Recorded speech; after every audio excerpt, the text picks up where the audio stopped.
Nah sekarang itu jarang ya anak-anak yang mikir dulu gitu. Itu masalahnya. Itu sebenarnya masalahnya di ayah sih, gimana nih? Oh, bapak tersudut sekarang kan. Kalau kita mau cari ya ceritanya tentang Luqmanul Hakim, Ibrahim gitu ya, itu kan ayah semua.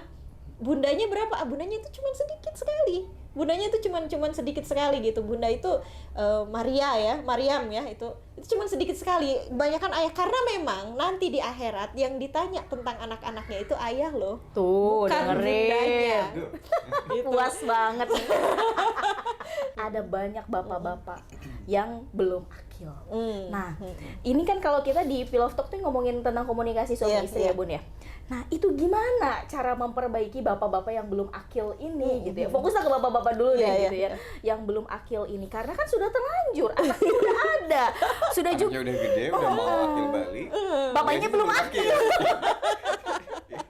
Balapan jadi balapan.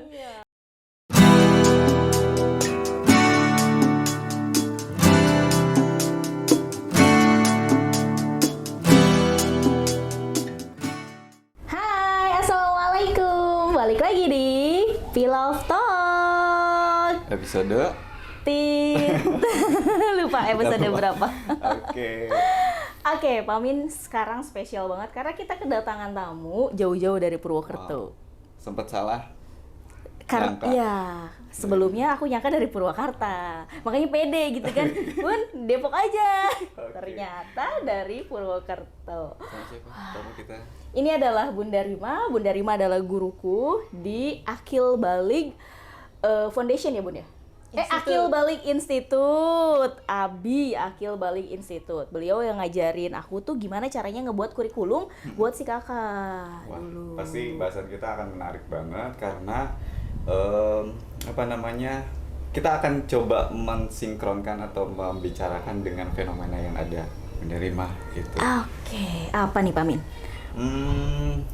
Kan gini Bun, ini bahasanya langsung serius kayaknya. Iya. Gak apa-apa ya. Jadi banyak banget kayaknya kejadian-kejadian yang luar biasa di luar nalar gitu ya. Misalkan yang sempat rame waktu itu seorang anak pejabat yang kemudian sampai tega memukuli temannya. Kemudian juga ada yang sampai yang menghajar teman dan sebagainya gitu.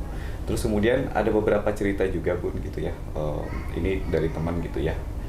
Dia tuh sudah nikah gitu, ini laki-laki, dia sudah nikah, sudah punya anak, tetapi kemudian hal yang mengagetkan adalah seperti tidak punya tanggung jawab, masih asik dengan dunia sebagai laki-laki gitu, bahkan untuk mencari nafkah pun rasanya masih mengandalkan orang tua.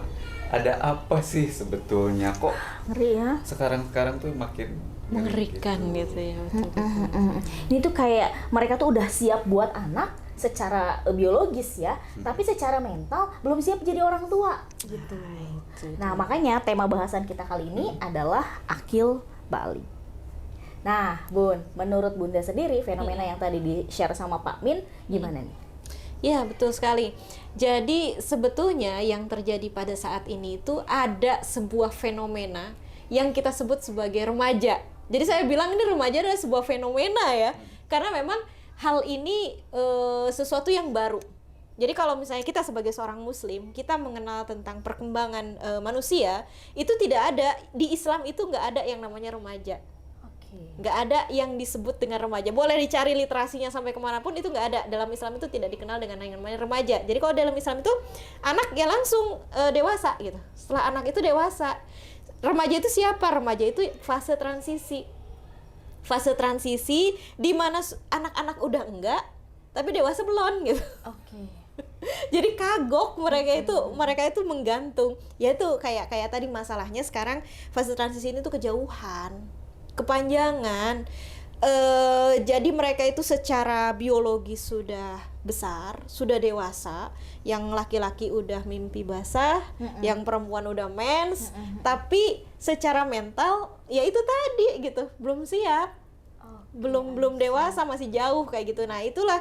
Jadi kalau misalnya kita lihat kenapa sih terjadi kayak kita nggak bisa sebut lagi kenakalan kali ya, kejahatan remaja gitu ya. Kalau kenakalan mah Udah nggak Nggak bisa bisa dikatakan kenalan, kenakalan udah nggak lagi. bisa, karena ternyata kejahatannya lebih parah dibandingkan orang dewasa yang melakukan kan.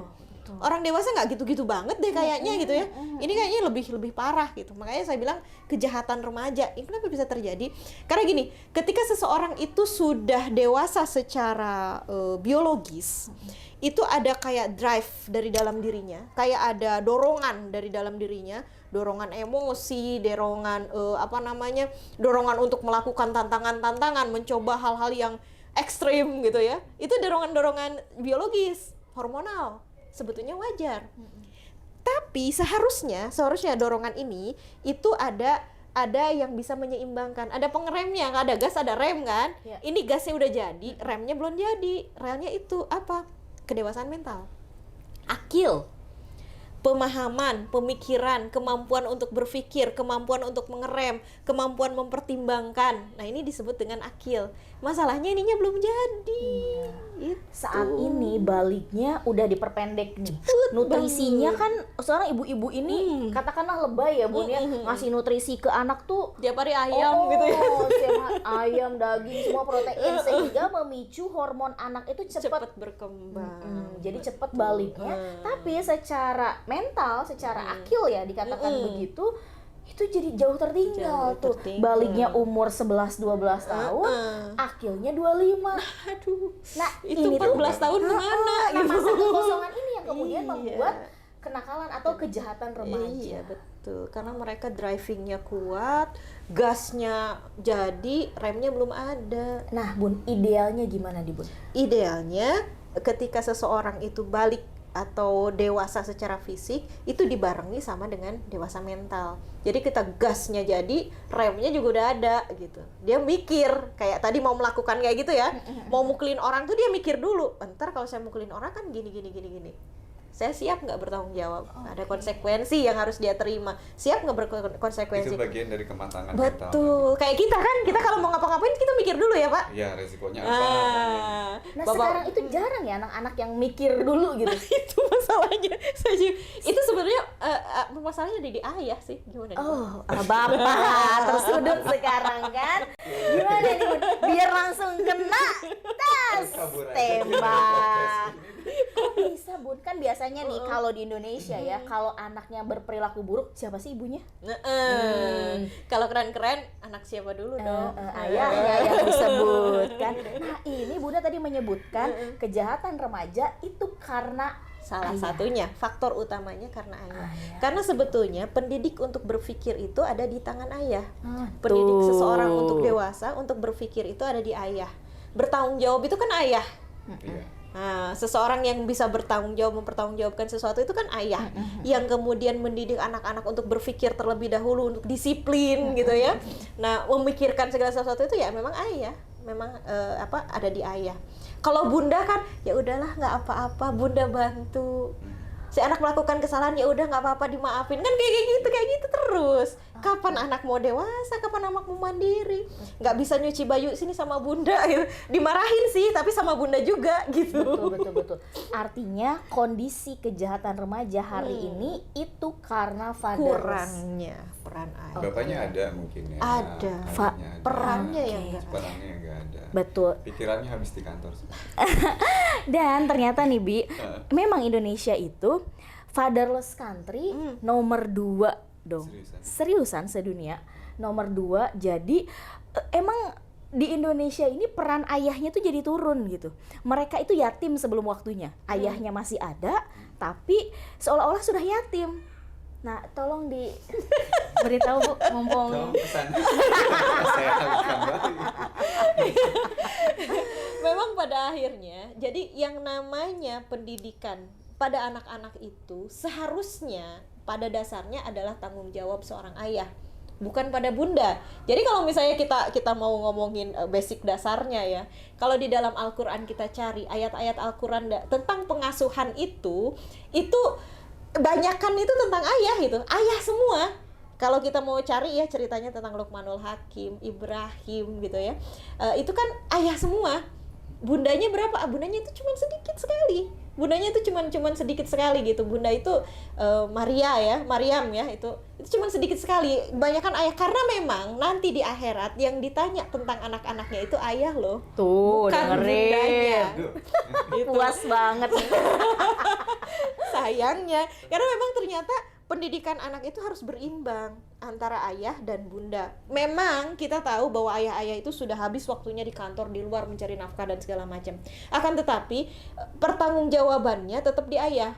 Walaupun memang nanti prakteknya bunda yang mempraktekkan di rumah gitu ya. Bunda yang sebagai gurunya, bunda yang melakukan teknisnya di rumah, tapi tetap yang driving, yang memberikan aturan-aturan, yang menjadi kepala sekolah itu ayah.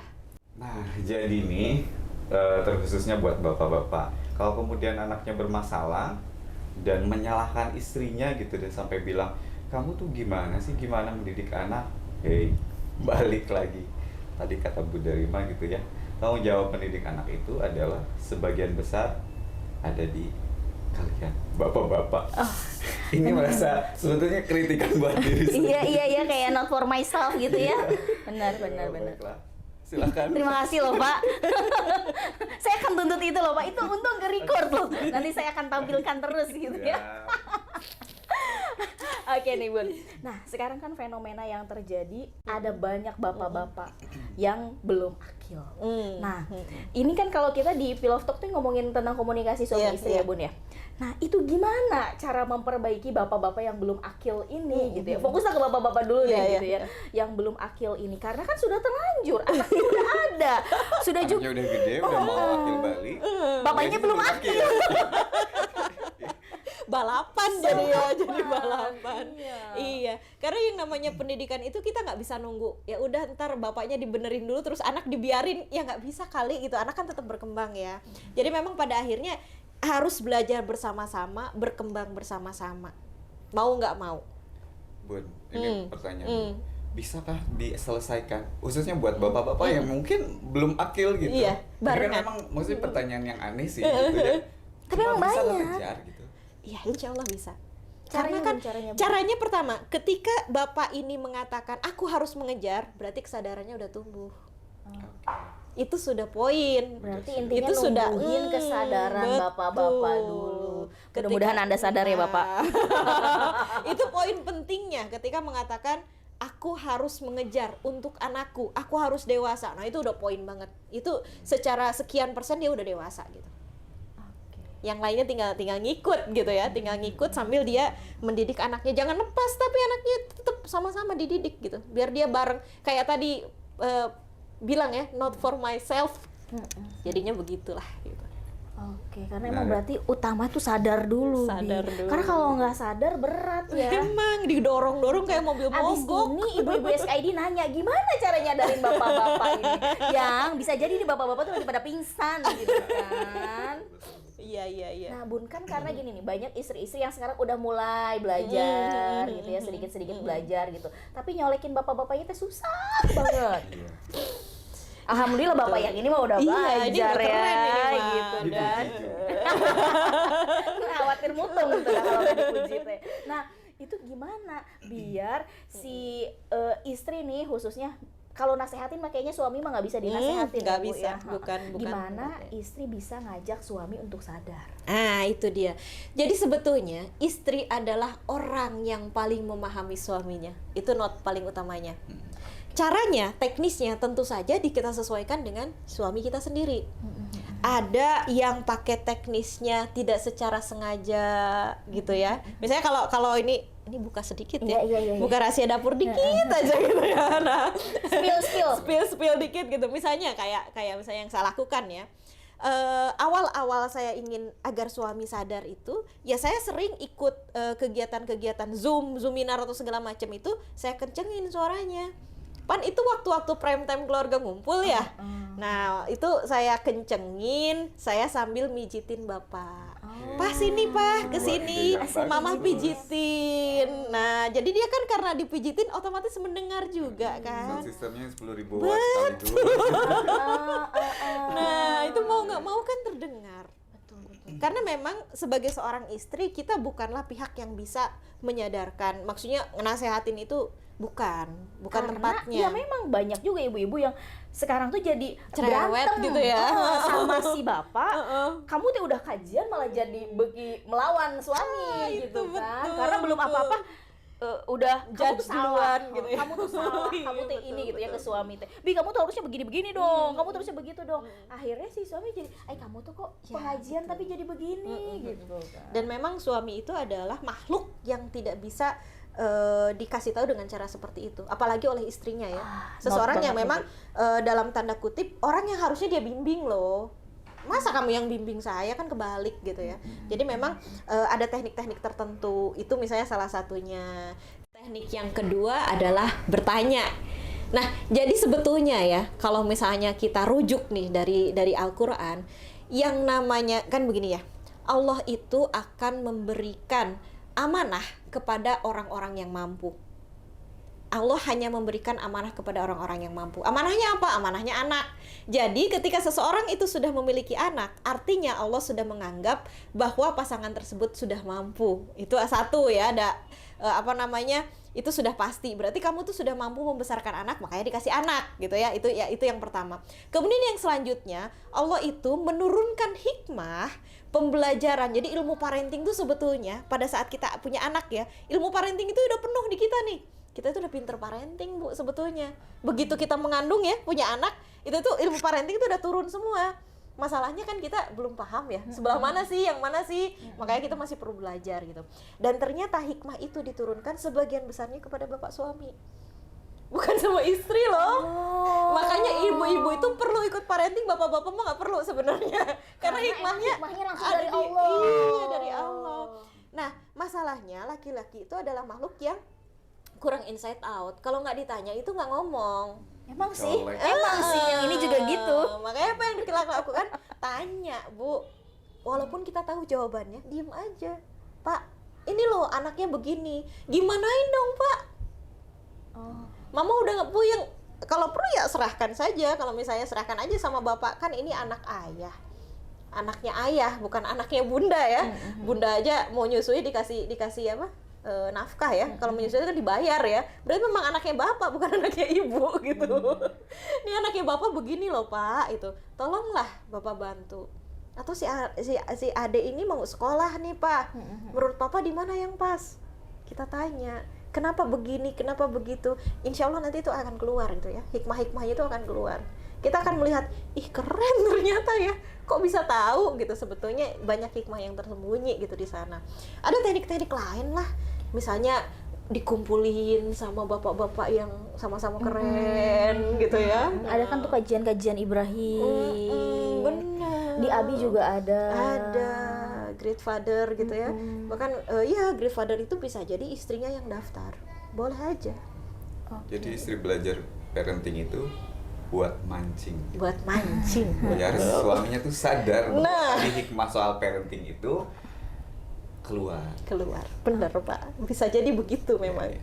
Oke. Jadi mudah-mudahan ya bapak-bapak SKID juga di sini selain udah bisa buat anak, selain udah balik artinya gitu ya, bapak-bapak juga sudah akil gitu. Kita doakan bersama.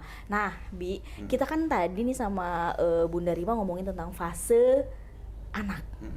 Nah, spill dikit nih kan. Fase anak. Kenapa sih kita perlu belajar fase anak, Bun? Ya kalau kita nggak belajar, kita nanti didiknya seenaknya aja ya. Kita nggak memahami mental mereka kayak gimana, perkembangan mereka kayak gimana, ya suka-suka saya aja, menurut saya begini ya begini gitu ya. Sedangkan kalau kita memahami fase, anak itu lagi dalam fase ini loh, ini nggak boleh, itu udah bisa. Kayak misalnya anak di bawah 7 tahun itu nggak bisa dituntut secara moral, orang nggak paham, Oke. nggak ngerti baik dan benar. Gimana kita bisa tuntut mereka untuk mempertanggungjawabkan apa yang mereka lakukan, katakan gitu. Lah mau belum ngerti mau gimana gitu. Artinya nih, sebelum kita belajar parenting, praktekin ke anak, kita tuh perlu banget tahu, paham dengan fase anak, Bi. Kenapa? Karena kalau kita kenal anak sudah sampai mana perkembangannya, sudah sampai mana fasenya, kita tuh nggak salah gitu. Mau menentukan, oh kurikulum ini kayaknya buat anak ini deh. Kayaknya ini anak-anak ini teh emang udah waktunya toilet training. Misal anak ini teh udah waktunya untuk diajak sosial gitu ya, kenalan sama yang lain gitu. Karena memang ada fasenya. Nah, kalau hari ini sebagai orang tua, kita tuh kok anak tuh susah amat sih dikendalikan gitu ya. Bisa jadi karena Bapak dan Ibu SKID belum tahu fase anak. Mau Nah, protes dulu emang nggak bisa gitu pakai cara orang tua dulu kita. Kan mereka tuh nggak belajar parenting, nggak ada webinar, nggak ada seminar, nggak ada apa namanya short class parenting dan sebagainya gitu. Ya udah mereka tuh kan Iya. jadi tuh gitu. Jadi kayak saya gitu. seperti ini gitu ya.